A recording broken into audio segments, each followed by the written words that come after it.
Good morning ulit mga kasipag. Dito na tayo sa pinagbuhatan Pasig. Susunduin ko yung aking kapatid kasi pupunta daw ng Batangas. Malayo pa ang biyahe namin mga kasipag. Biro mo, Pasig pa. Galing na nga kami ng Laguna. Punta pa na Pasig para sunto. Pupunta ng Batangas. Malayo-layo pa talaga ang biyahe natin mga kasipag. Kaya samahan nyo kami sa aming paglalakbay. Nasana si Kasipag siya, nawala na, narasan lang si Kato.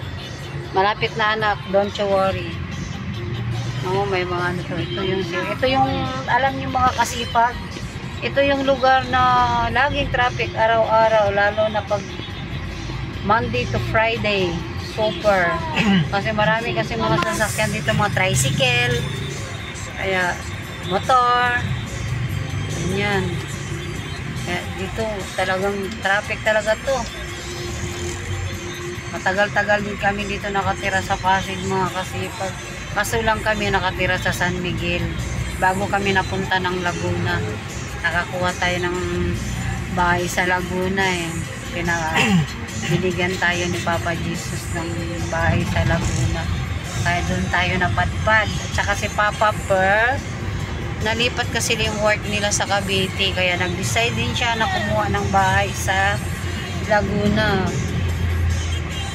Mula sa trabaho niya hanggang sa bahay, 15 minutes lang po pag tinatakbo niya ng motor.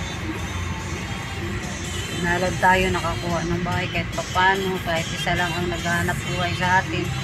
Kaya kailangan talaga nating sipagan.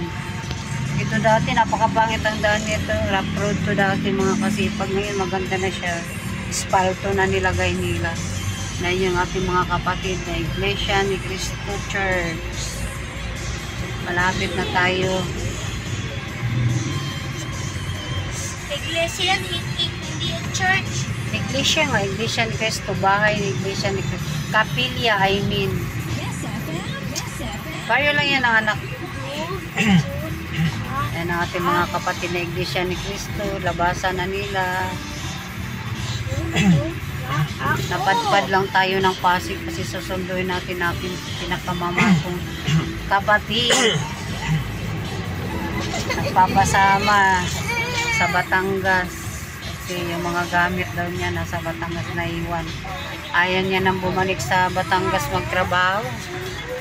Malayo daw, wala daw mangyayari sa kanya pag doon kasi napunta lang ata sa yung sahod niya.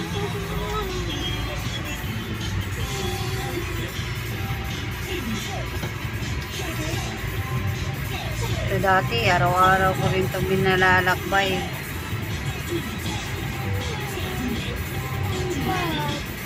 Ay nalaglag na hindi man lang pinutol. Maganda dito mga kasipag, malamig kasi maraming puno, malalaking puno. Maganda sa paningin, no? Tingnan mo, maganda yan, mga puno na yan, mga pine tree. Yan, malamig dito mga kasipag kahit mainit ang panahon. Tumaas na itong daan na ito, dati mababa lang ito, tinaasan nila mga kasipag.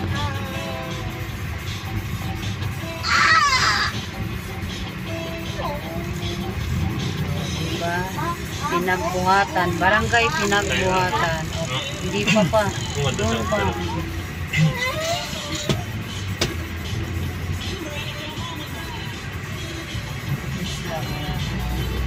Patricia, Patrona.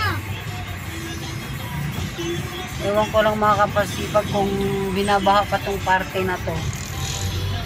Parang hindi ata ito binabaha dito.